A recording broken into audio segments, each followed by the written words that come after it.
देखिए green TV YouTube पर भी, बस सब्सक्राइब करें और बेल आइकन दबाएं। नमस्कार दोस्तों, स्वागत है आप सभी का किसान बुलेटिन में और मैं हूं आपके साथ पारुल यादव। चलिए नजर डालते हैं किसान बुलेटिन में आज की बड़ी हेडलाइंस पर।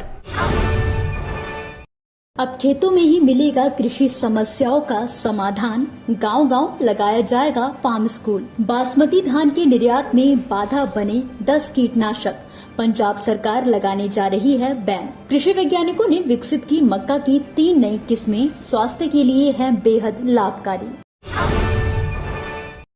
ग्रीन टीवी अपने प्यारे दर्शकों के लिए मना रहा है ग्रीन परिवार महीना, जिसमें ग्रीन टीवी से जुड़े दर्शकों को हर हफ्ते मौका दिया जा रहा है एक शानदार एंड्रॉइड मोबाइल फोन जीतने का।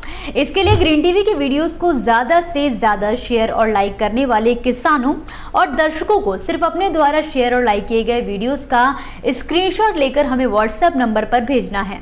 हमारा व्हाट्सएप नंबर है 9540300003। हफ्ते भर में जिस भी दर्शक द्वारा ज्यादा से ज्यादा वीडियोस को लाइक और शेयर कराया जाएगा, उन्हें न सिर्फ एक अच्छा मोबाइल फोन ग्रीन परिवार की तरफ से तोहफे में दिया जाएगा, बल्कि उन्हें ग्रीन टीवी के प्लेटफॉर्म पर आने का भी मौका मिलेगा। खेती किसानी को बढ़ावा देने के उद्देश्य से समय समय पर राज्य सरकारों द्वारा तरह तरह की योजनाएं और अभियान शुरू किए जाते हैं, जिनका मकसद न केवल किसानों को खेती के प्रति जागरूक करना है, बल्कि उन्हें नई तकनीकों से भी अवगत कराया जाता है। इसी कड़ी में अब आंध्र प्रदेश के गुंटूर जिले में फार्म स्कूल यानी कि YSR पोलामबड़ी के तहत आने वाले ग्राम अधिकारियों ने जिले के हर गांव में 14 दिनों के लिए एक खास फार्म स्कूल अभियान शुरू करने का फैसला लिया है। ये फार्म स्कूल किसानों के खेतों में आयोजित किए जाएंगे, जिनमें हर दिन कम से कम 30 किसान हिस्सा लेंगे। जानकारी के लिए आपको बता दें कि गुंटूर जिले में लगभग 816 रायतु भरोसा केंद्र हैं। यहाँ भी किसानों को खेती से जुड़ी जरूरी जानकारी दी जाती है। इनमें से 470 केंद्रों पर धान की खेती, 270 पर कपास और बाकी केंद्रों पर अन्य फसलों के बारे में बताया जाएगा। कृषि विभाग के अधिकारियों ने रासायनिक कीटनाशकों का इस्तेमाल कम करने के लिए लक्ष्य निर्धारित किए हैं। खास बात यह है कि पहली बार अधिकारी इन सत्रों में छात्रों को शामिल करने की योजना बना रहे हैं। अधिकारियों ने 250 से ज्यादा स्कूलों का चयन किया है। खबर की माने तो कृषि विभाग अभी छात्रों को शामिल करने पर विचार कर रहा है। हालांकि उच्च अधिकारियों से कोई निर्देश नहीं मिले हैं। बासमती धान की खेती में इस्तेमाल किए जाने वाले कीटनाशक अब किसानों के लिए एक बड़ी समस्या बनकर खड़ी हो गए हैं।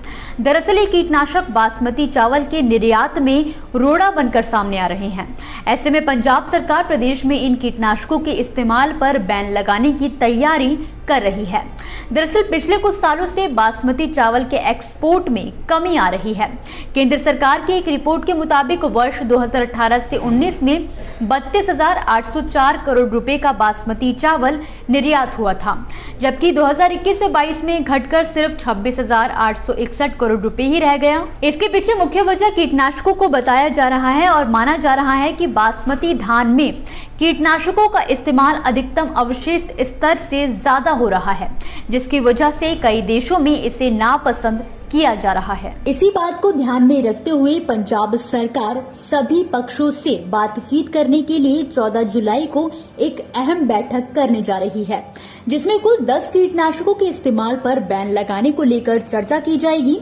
इनमें प्रोपिकोनाजोल, थियामेथोक्सम, प्रोफेनोफोस, एसेफेट, बुप्रेफेजीन, क्लोरापाइरिफोस, मैथेमेडिफोस, आइसोप्रोथियोलेन, ट्राइसाइक्लाजोल और कार्बेंडाजिम का नाम शामिल है। बताया जा रहा है कि ये कीटनाशक चावल के निर्यात में सबसे बड़ा बाधक साबित हो रहे हैं।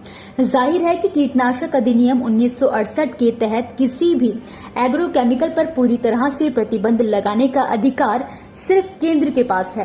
राज्य सरकार सिर्फ 60 दिन के लिए रोक लगा सकती। तो वहीं आपको बता दें कि इन दिनों धान की बुवाई चल रही है। पंजाब बासमती उत्पादक का सूबा है, जहां से बड़े पैमाने पर चावल एक्सपोर्ट होता है। इसलिए पंजाब के अंदर 10 एग्रोकेमिकल पर प्रतिबंध लगाने की कवायद शुरू की गई है, ताकि राज्य के किसानों को ज्यादा नुकसान न उठाना पड़े। उत्तराखंड के अल्मोड़ा स्थित विवेकानंद पर्वतीय कृषि अनुसंधान संस्थान ने मक्का की 3 नई किस्मों को विकसित करके किसानों को सौगात दी है। आपको बता दें कि संस्थान द्वारा विकसित की गई नई किस्में स्वास्थ्य के लिए काफी लाभकारी होंगी। तीनों किस्मों को VL-QPM हाइब्रिड 45, VL-QPM हाइब्रिड 61 और VL-QPM हाइब्रिड 63 का नाम दिया गया है। इनकी खासियत की अगर बात करें तो VL-QPM हाइब्रिड 45 खास तौर पर जम्मू कश्मीर, हिमाचल प्रदेश, उत्तराखंड, पर्वतीय उत्तर पूर्वी पर्वतीय क्षेत्र असम, अरुणाचल प्रदेश, मणिपुर, मेघालय, मिजोरम, नागालैंड, सिक्किम व त्रिपुरा के लिए विकसित की गई है। इस प्रजाति में टर्सिकम व मेडिस पर्ण झुलसा रोग के लिए मध्यम प्रतिरोधक क्षमता भी है। वहीं VL-QPM हाइब्रिड 61 एक अघेती परिपक्वता वाली प्रजाति है, जिसकी औसत उपज 4,435 किलोग्राम प्रति हेक्टेयर है और ये भी एक प्रतिरोधी किस्म है। इसके अलावा VL-QPM हाइब्रिड 63 की परिपक्वता 90 से 95 दिन है। राज्य स्तरीय समन्वित परीक्षणों में इसकी औसत उपज 4,675 किलोग्राम प्रति हेक्टेयर है। इसके अलावा इसमें ट्रिप्टोफैन की मात्रा 0.72, लाइसिन की 3.20 व प्रोटीन की मात्रा 9.22% है। जाहिर है कि दुनिया के करीब 170 देशों में मक्का की खेती होती है। अमेरिका दुनिया में मक्का की फसल का करीब 35% पैदा करता है, तो वहीं भारत की अगर बात करें तो यहाँ मुख्य तौर पर मक्का का उत्पादन कर्नाटक, तेलंगाना, हरियाणा, बिहार, यूपी, मध्य प्रदेश और महाराष्ट्र आदि में किया जाता है। दोस्तों, ये थी वो खबरें जिन्हें हमने आप तक विस्तार से पहुंचाया, लेकिन अब हम बात करेंगे कुछ ऐसी खबरों की जिनके बारे में भी आपके पास जानकारी होना जरूरी है।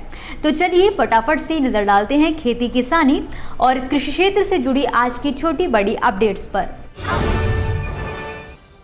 उत्तर प्रदेश के रामपुर जिले में भारतीय किसान यूनियन अब MSP समेत अन्य समस्याओं को लेकर गांव-गांव अभियान चलाएगी, जिसके तहत 31 जुलाई को रोड जाम किया जाएगा।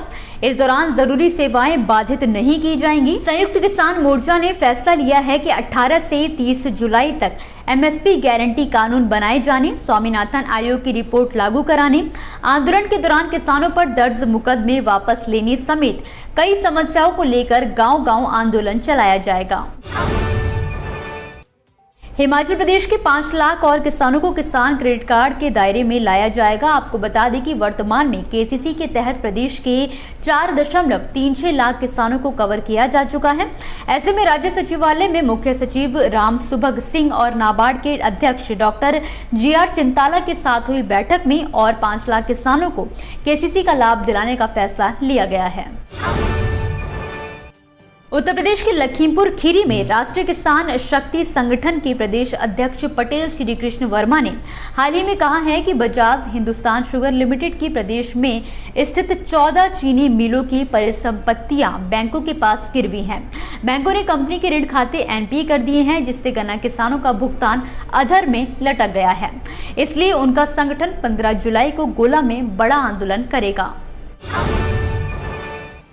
PM किसान सम्मान निधि पाने के हकदार किसानों की दावेदारी अधिकारियों की फाइल में फंस गई है। हालात ये है कि राज्यों के सभी 38 जिलों में कुल 48,233 आवेदन अपर समाहर्ता के स्तर पर लंबित हैं।